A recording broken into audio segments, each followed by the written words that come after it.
ఉత్తరకాశీతో సమానంగా అభివృద్ధి చెందాల్సిన రాజన్న ఆలయం అభివృద్ధిలో వెనుకబడుతోందని ఆలయ అధికారులకు గళ్లాపెట్టెలపై ఉన్న శ్రద్ధ, ఆసక్తి భక్తుల సౌకర్యాల కల్పనపై లేదని బీజేపీ వేములవాడ పట్టణ అధ్యక్షుడు రేగుల సంతోష్ బాబు ఆగ్రహం వ్యక్తం చేశారు. గురువారం ఆలయ ఆవరణలో మీడియాతో మాట్లాడిన ఆయన రాష్ట్ర ప్రభుత్వ తీరుపై విరుచుకుపడ్డారు. భక్తులు ఎంతో పవిత్రంగా భావించే ఇచ్చే కోడలను పేర్లేని గోశాలకు అప్పగించారని, సీఎం పర్యటన సందర్భంగా 32,000కు ప్లేట్ భోజనం పెట్టారని, ఇక్కడ వంటలు చేసేవారు లేరా, వడ్డించేవారు లేరా అని ప్రశ్నించారు. ఆలయ ప్రాంగణంలోకి అన్యమతస్థులు వచ్చి మాంసాహార భోజనం పంపిణీ చేశారని, తాజాగా హుండీలో దొంగతనం జరిగి డబ్బులు ఎత్తుకెళ్లారనే వార్త వచ్చిందని, ఇలా నిత్యం ఏదో ఒక సంఘటన జరుగుతున్నా ఆలయ అధికారులు లేఖలు విడుదల చేస్తున్నారే తప్పితే చర్యలు తీసుకోవడం లేదన్నారు. భక్తులకు కావాల్సింది లేఖలు కాదని సీసీ కెమెరాలు, ఫుటేజీలు అని అన్నారు.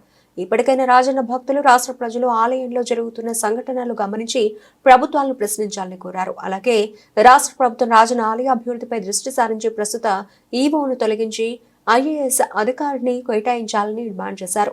మరి గత కొద్ది రోజులుగా ప్రముఖ పుణ్యక్షేత్రమైన రాజరాజేశ్వర స్వామి దేవాలయంలో జరుగుతున్నటువంటి అనేక రకమైన ఘటనలు మరి గత నెల రోజుల నుంచి చూసుకున్నట్టయితే మరి ఒక అన్యమతస్థుడు మరి ముఖం తెలియనటువంటి ఒక గోశాల పేరు మీద ఇక్కడి నుంచి గోవులను తరలించి మరి దానికి ప్రధానంగా మన దేవాదాయ శాఖ మంత్రి అయినటువంటి కొండ సురేఖ గారి సిఫారసు లెటర్ మీద కోడెలను తీసుకెళ్లి దాంట్లో దాదాపు 30 కోడలను కబేలాలకు తరలించి మరి అమ్ముకోవడం జరిగింది.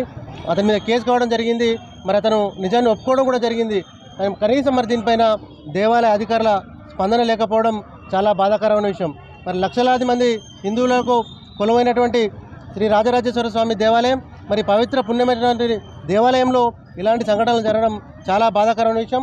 మరి దీన్ని కప్పిపుచ్చుకునే ప్రయత్నం దేవాలయ అధికారుల నుండి మరి ఎటువంటి మరి సమస్యను పరిష్కరించే విధంగా కానీ మరి సమస్యను మరి సద్దుమణిగే విషయంలో వాళ్ళు చేస్తున్నటువంటి జాప్యం విషయంలో మాకు అనేక రకమైన అనుమానాలు తావిస్తూ ఉన్నాయి. మరి నిన్నటికి నిన్న చూసుకున్నట్టయితే స్వయాన సీఎం గారు చేసినటువంటి మరి భోజనం మీద 32,000 రూపాయలకు ఒక ప్లేటు భోజనం అని చెప్పి మీడియాలో అనేక రకమైన కథనాలు రావడం, మరి దాని మీద స్పందించిరా అని అంటే కేవలం ఒక లేఖ విడుదల చేసి మరి మాకు ఎటువంటి మరి దీనిపైన మాకు సంబంధం లేదు అని చెప్పి ఒక లేఖను రిలీజ్ చేయడం జరిగింది. మేము భారతీయ జనతా పార్టీ పక్షాన మరి మిమ్మల్ని అడుగుతా ఉన్నాము, మీరు రిలీజ్ చేయాల్సింది మరి లేఖలు కాదు, మరి సీసీ ఫుటేజీలు. మీరు నిజంగా తప్పు చేయనట్టయితే మరి దేవాలయంలో ఉన్నటువంటి సీసీ ఫుటేజీలను మరి బయటికి తీసి మరి ప్రజల్లో పెట్టి మరి మాకు ఎలాంటి సంబంధం లేదని చెప్పి మరి అప్పుడు మీ నిజ నిర్ధారణ చేసుకోవాల్సిన విషయం. మరి మొన్నటికి మొన్న సీఎం గారు కూర్చున్నటువంటి కుర్చీ ₹1,00,000 కుర్చీని మరి సిరిసిల్ల కలెక్టరేట్కు తరలించిన విషయంలో మరి దానికి బాధ్యులు ఎవరని చెప్పి మేము ప్రశ్నిస్తూ ఉన్నాము. అదేవిధంగా చూసుకున్నట్టయితే నిన్న క్రిస్మస్ పండుగ రోజున అన్యమతస్థులు వచ్చి దేవాలయంలోనే మరి మాంసాహార భోజనాలను ఇక్కడ పంపిణీ చేయడం, దీనిపైన దేవాలయ అధికారులు నిర్లక్ష్యం వహించడం, కనీసం భద్రతా లోపం, మరి పవిత్ర పుణ్యక్షేత్రాన్ని ఇంత అపవిత్రంగా మార్చేటువంటి ప్రక్రియ జరుగుతున్నా కూడా ఈ ప్రభుత్వం కనీసం స్పందించకపోవడం, మరి పదే ఇక్కడికి వస్తున్నటువంటి మంత్రి గారు కనీసం వీటి మీద చర్యలు చూపకపోవడం మరి అనేక రకాల అనుమానాలకు తావిస్తూ ఉంది. భారతీయ జనతా పార్టీ పక్షాన మిమ్మల్ని డిమాండ్ చేస్తూ ఉన్నాము, పదే ఇలాంటి సంఘటనలు జరుగుతూ ఉన్నా, ఇలాంటి దాడులు జరుగుతూ ఉన్నా మీకు ఎందుకు స్పందనకరమైంది? ఇతర మతాల మీద, ఇతర దేవుళ్ళ మీద ఉన్న ప్రేమ మరి ఇంత పవిత్ర పుణ్యక్షేత్రమైనటువంటి వేములవాడ మీద మరి మీకు ఎందుకు లేదు అని అడుగుతూ ఉన్నాము.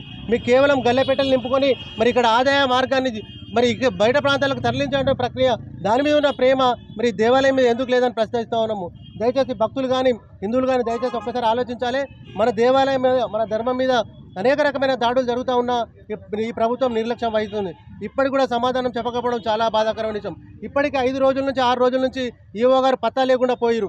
కనీసం సమాధానం చెప్పే అధికారి కూడా ఇక్కడ దిక్కు లేకుండా ఉన్నాడు.